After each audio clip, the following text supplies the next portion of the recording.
Miss carriages क्यों होते हैं? अबॉर्शंस में जो बच्चे मरते हैं, जो बच्चे छोटी उम्र में मर जाते हैं, वो कहाँ जाते हैं?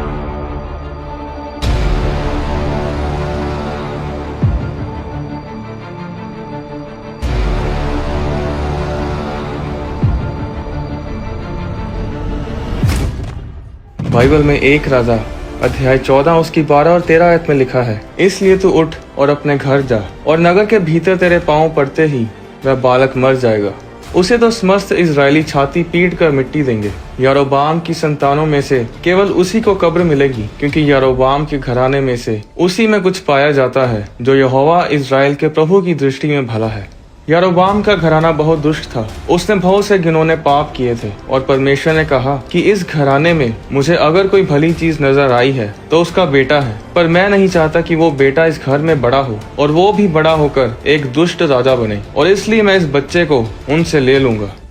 एक परमेश्वर के दास के माता पिता को बेटा पैदा हुआ और उसे एक बीमारी हुई जिसके कारण उसके पेट में बहुत दर्द होता था और वो अपना पेट पकड़कर बहुत चिल्लाता था। पर जब वो पास्टर उस बच्चे को उठाते थे तो वो बच्चा रोना बंद कर देता था। एक दिन वो पास्टर जब प्रार्थना सभा से वापस घर आए तो उन्होंने बच्चे को उठाया हुआ था, और उन्होंने क्या देखा कि उनके बेड के पास एक दुष्ट आत्मा खड़ा है, और उसने अपना हाथ उस बच्चे के पेट में डाला और उसी समय बच्चा रोने लगा और चिल्लाने लगा। उन्होंने उसी समय हाथ बढ़ाकर दुष्ट आत्मा को डांटा, और वो दुष्ट आत्मा बोला कि हम पूरी तरह काम नहीं कर पा रहे, क्योंकि तू एक परमेश्वर का दास है और इस घर में है। पर 3 दिन बाद जब तू विदेश में प्रार्थना सभाओं पर जाएगा तब हम इसे फिर से तंग करेंगे। उस रात पास्टर को स्वप्न आया कि उनके माता पिता कमर से नीचे सूअर हैं और कमर से ऊपर इंसान हैं, क्योंकि उस समय उनके माता पिता ने उद्धार नहीं पाया था। अगले दिन पास्टर ने अपने पिता को बताया कि पिताजी, परमेश्वर ने मुझे कल रात स्वप्न में बताया कि मैंने ये बच्चा तेरे माता पिता को इसलिए दिया है ताकि ये बच्चा उनकी बुढ़ापे में सेवा करे, पर अगर वो मेरी सेवा नहीं करेंगे तो उन दुष्ट आत्माओं को रोकने के लिए इस घर में कोई नहीं होगा, क्योंकि इस घर में तेरे अलावा कोई विश्वासी नहीं है। और परमेश्वर ने कहा कि मैं इस दुष्ट आत्मा को बच्चे के ऊपर अटैक करने नहीं दूंगा। मैं इस बच्चे को 30 दिन में अपने पास स्वर्ग में बुला लूंगा। उस पास्टर के पिता ने गाली निकाल कर कहा कि ये कैसा परमेश्वर है जिसने मेरे पापों के कारण इस बच्चे को बीमार किया है। ऐसा हो सकता है क्योंकि गिनती उसके 14 अध्याय 18 में लिखा है कि परमेश्वर पूर्वजों के पापों का दंड उनके बेटों और पोतों और पड़पोतों को देता है। पास्टर के माता पिता ने उस समय परमेश्वर को उद्धारकर्ता ग्रहण नहीं किया, और 30 दिन में वो बच्चा मर गया और स्वर्ग गया। तो क्या कई बार परमेश्वर एक बच्चे को अपने पास इसलिए बुला लेता है ताकि वो बच्चा कभी भी दुष्ट घर में बड़ा होकर नाश ना हो? कुछ चीजें जो हमारे जीवन में होती हैं उसका कोई जवाब नहीं होता, वो सिर्फ परमेश्वर ही जानता है कि वो क्यों होती हैं। एक बार बहुत ही अभिषिक्त परमेश्वर के दास इवेंजलिस्ट ओरल रॉबर्ट्स की बेटी और उसके बच्चे और पति एक हवाई जहाज में कहीं जा रहे थे कि प्लेन क्रैश हो गया और वो सब परमेश्वर के पास चले गए। तब लोगों ने ओरल रॉबर्ट्स से सवाल किए कि ये कैसे हो सकता है कि आप एक परमेश्वर के दास हैं और आपकी बेटी और दामाद मर गए हैं। और उन दिनों में ओरल रॉबर्ट्स ये प्रचार कर रहे थे कि किस तरह अपने परिवार को परमेश्वर की सुरक्षा के बारे में रखा जाए। उस समय शैतान उनके कानों में बोल रहा था कि तूने अपना मजाक बना लिया है। तू दूसरों को ये सिखा रहा था कि कैसे परमेश्वर की सुरक्षा के बारे में अपने परिवार को रखना चाहिए। तेरे परिवार के बारे का क्या बना? तब परमेश्वर ने ओरल रॉबर्ट से कहा कि ओरल, ये मत पूछना कि ऐसा क्यों हुआ, क्योंकि अगर आज तू पूछेगा तो तू सारी उम्र यही पूछता रहेगा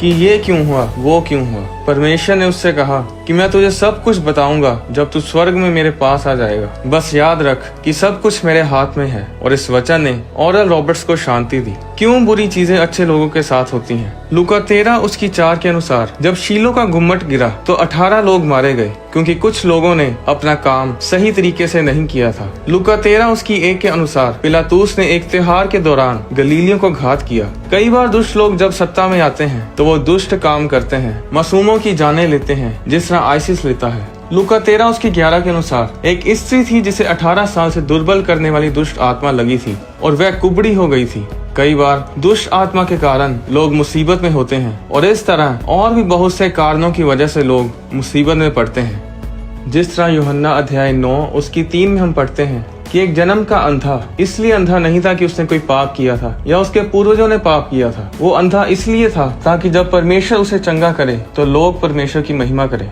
हम नहीं जानते कि कई बार क्यों एक मासूम खूबसूरत सा बच्चा मर जाता है, पर मैं ये जानता हूँ कि जब वो इस दुनिया को छोड़कर जाता है तो वो परमेश्वर के पास स्वर्ग में जाता है। अय्यूब 3:11 में अय्यूब ने कहा, मैं गर्भ ही में क्यों ना मर गया, पेट से निकलते ही मेरी आत्मा क्यों ना छूट गई। ये वचन बताता है कि जब बच्चा गर्भ में ही होता है उसके अंदर आत्मा होती है। अय्यूब 10:18 में अय्यूब ने कहा, तूने मुझे गर्भ से क्यों निकाला, मैं वही आत्मा त्याग देता और कोई मुझे देखने भी ना पाता। इस वचन में भी आत्मा बच्चे के अंदर है जब वो गर्भ में ही है। बार्टन ग्रीन टीबीएन में क्रिश्चियन प्रोग्राम्स और क्रिश्चियन मूवीज के राइटर थे। उन्हें हार्ट अटैक हुआ और उनकी आत्मा ने उनके शरीर को छोड़ दिया और वो एक जगह पर पहुंचे जहां पर बहुत धुंध पड़ी थी। उस धुंध में उन्होंने 2 लोगों को देखा जो इशारों से आपस में बात कर रहे थे। जब वो पास गए तो उनमें से एक जन बार्टन के दादाजी थे जिनका नाम G.W. लेन था, जो कि बहुत ही सामर्थी परमेश्वर के दास थे और काफी समय पहले वे परमेश्वर के पास चले गए थे। बार्टन ने बताया कि उसके दादाजी बहुत जवान और सुंदर लग रहे थे।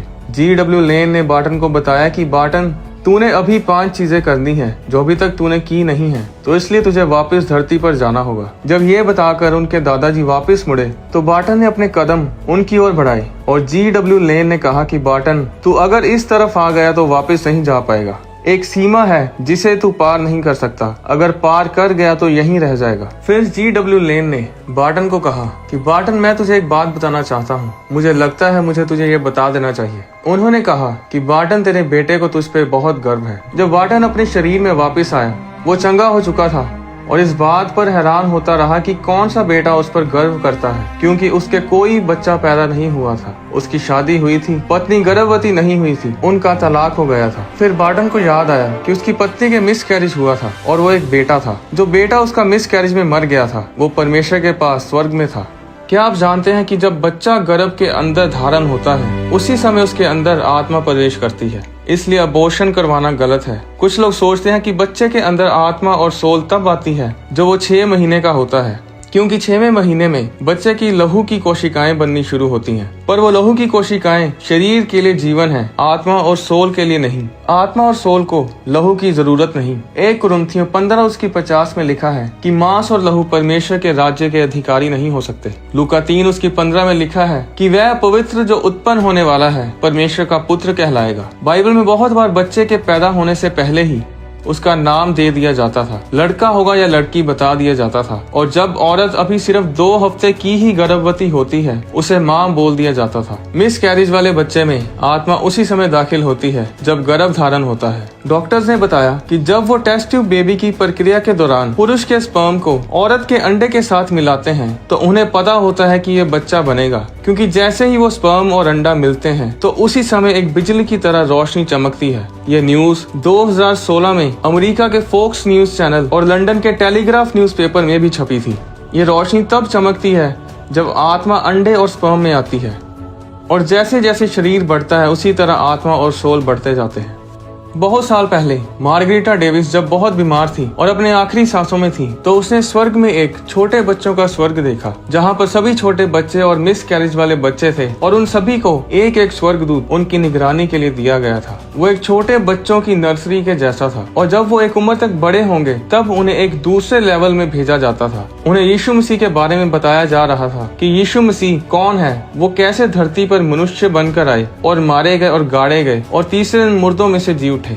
फिर उसने एक और लेवल देखा जहाँ पर थोड़े बड़े बच्चे थे और उन्हें वर्शिप करनी सिखाई जा रही थी, और वहाँ पर परमेश्वर ने छोटे बच्चों को उनके छोटे छोटे घर बनाकर दिए थे। जिस तरह ट्री हाउस होता है उसी तरह के छोटे छोटे घर थे, 15-15, 20-20 फुट की लंबाई और चौड़ाई के घर, और वो बच्चे वहाँ पर उन घरों में रहते हैं। काफी साल पहले एक अभिषिक्त परमेश्वर के दास ने एक दर्शन देखा जिसमें उसने 2 छोटी बच्चियों को देखा। प्रॉफेट ने उनसे पूछा, तुम कौन हो? बड़ी लड़की ने बताया कि मेरा नाम अमेंडा है और छोटी लड़की का नाम रोशेल है और हम आपकी बेटियां हैं। उस समय प्रॉफेट के कोई बच्चा नहीं था। ये दर्शन उन्होंने 2 बार देखा। जब उसकी पत्नी गर्भवती हुई तो उनका मिस कैरेज हो गया। जब वो दोबारा गर्भवती हुई तो उनके घर बेटी पैदा हुई जिसका नाम अमेंडा रखा गया। और फिर सालों बाद एक औरत जिसे इस घटना के बारे में कुछ पता नहीं था, उसने कैलिफोर्निया से एक खत प्रॉफेट को लिखा कि प्रॉफिट, मेरा जवान बेटा मर गया था और मैं बहुत दुखी थी और परमेश्वर ने मुझे अपने बेटे को स्वर्ग में एक दर्शन में दिखाया। मैं वहाँ पर एक छोटी बच्ची को मिली जिसकी उम्र 5-6 साल की थी, जिसके बाल काले रंग के थे।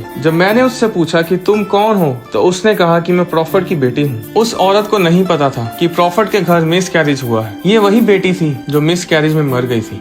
कुछ सालों के बाद उस प्रॉफिट को एक आर्टिस्ट ने एक पेंटिंग गिफ्ट की। जब प्रॉफिट ने उस पेंटिंग को देखा तो लगभग आधे घंटे तक रोते रहे। उस पेंटिंग पर प्रॉफिट की उसी बेटी की तस्वीर बनी थी जिसको प्रॉफिट ने अपने दर्शन में देखा था और जिसका मिस कैरेज हो गया था। वो आर्टिस्ट नहीं जानती थी कि वो उनकी बेटी की तस्वीर बना रही है। प्रॉफिट ने बताया कि पेंटिंग में उनकी बेटी उसी तरह खड़ी है जैसा उन्होंने दर्शन में देखा था, और जो खिलौना उसने गले से लगाया हुआ था वो भी पेंटिंग में उसी तरह उसके गले से लगा था। सबोपदेशक उसकी 12 और 7 में लिखा है कि जब इंसान की मृत्यु होती है तो उसकी आत्मा परमेश्वर के पास वापस चली जाती है। भजन संहिता 139 उसकी 15 में दाऊद ने कहा, जब मैं गुप्त में बनाया जाता और पृथ्वी के नीचे स्थानों में रचा जाता था, तब मेरी हड्डियां तुझसे छिपी ना थी। तेरी आंखों ने मेरे बेडोल तत्व को देखा और मेरे सब अंग जो दिन दिन बनते जाते थे वे रचे जाने से पहले तेरी पुस्तक में लिखे हुए थे। यिर्मयाह अध्याय 1 उसकी 5 में परमेश्वर ने यिर्मयाह से कहा कि गर्भ में रचने से पहले ही मैं तुझे जानता था और तेरे जन्म लेने से पहले ही मैंने तुझे भविष्यद्वक्ता ठहराया। बाइबल में लिखा है कि परमेश्वर आपके पैदा होने से पहले ही आपको जानता है। 1 थिस्सलुनीकियों अध्याय 5 उसकी 23 के अनुसार आप एक आत्मा, प्राण और शरीर हैं, यानी आप एक बॉडी, एक स्पिरिट और एक सोल है। शरीर वो है जो मिट्टी का बना है, जैसा कि उत्पत्ति अध्याय 3 और उसकी 19 में लिखा है कि तू मिट्टी से निकाला गया और मिट्टी ही में फिर मिल जाएगा। जो शरीर है वो कब्र में चला जाएगा और कुछ समय बाद मिट्टी में मिल जाएगा। अगर आपने अपना बच्चा खो दिया है मिस कैरेज के कारण या फिर किसी भी कारण, तो वो बच्चा परमेश्वर के साथ स्वर्ग में है। वो माताएं जिन्होंने अभी उद्धार नहीं पाया है, यीशु मसीह को अपना उद्धारकर्ता ग्रहण नहीं किया है, आप अपने बच्चे को कभी नहीं देख पाएंगे। कृपया करके जीवित परमेश्वर की सेवा करें, क्योंकि परमेश्वर के बच्चों के लिए बेस्ट इज कमिंग नेक्स्ट। एक दिन आएगा जब हम सब इस धरती पर यीशु मसीह के साथ आएंगे और परमेश्वर के साथ राज्य करेंगे। इस विषय के बारे में मैं आपको एक अलग वीडियो में बताऊंगा। अगर आपका कोई भी प्रियजन, आपके पिता, माता, बहन, भाई, बेटा परमेश्वर के पास चले गए हैं, तो याद रखें वो कब्र में नहीं है। जब कोई भी विश्वासी मरता है तो हम उसके जाने के गम में मर नहीं जाते, क्योंकि हमें पता है कि वो स्वर्ग में परमेश्वर के पास है, पहले से भी ज्यादा तंदुरुस्त, जवान और खूबसूरत। और हमें विश्वास है कि हम परमेश्वर में फिर मिलेंगे। जब कोई परमेश्वर में मरता है, आप कुछ समय के लिए उदास हो सकते हैं, पर उनके जाने के गम में अपने आप को खत्म ना करें, क्योंकि दुखी रहना एक स्पिरिट है और ये आपको जीने नहीं देगी। यहूदी लोग किसी के जाने पर सिर्फ 7 दिन विलाप करते हैं, उसके बाद वो विलाप नहीं करते। उनका मानना है कि अगर आप जी उठने में विश्वास करते हैं तो आपको मरे हुओं के लिए विलाप नहीं करना चाहिए, क्योंकि अंत के दिन वो सब कब्र से बाहर आएंगे और जी उठेंगे। अगली वीडियो में मैं आपको बताऊंगा कि नरक कहां पर है। क्या वो ऊपर स्वर्ग के सामने है या फिर धरती पर ही कहीं है? क्या स्वर्ग की खिड़कियां और दरवाजे हैं? जिस तरह मलाकी की पुस्तक परमेश्वर ने कहा कि मैं स्वर्ग की खिड़कियों को खोलकर तुम पर आशीष की वर्षा करूंगा। अगले कुछ दिनों में आने वाली वीडियोस को मिस ना करें और इस चैनल को सब्सक्राइब करें और बेल आइकन को दबाएं। परमेश्वर आपको आशीष दे।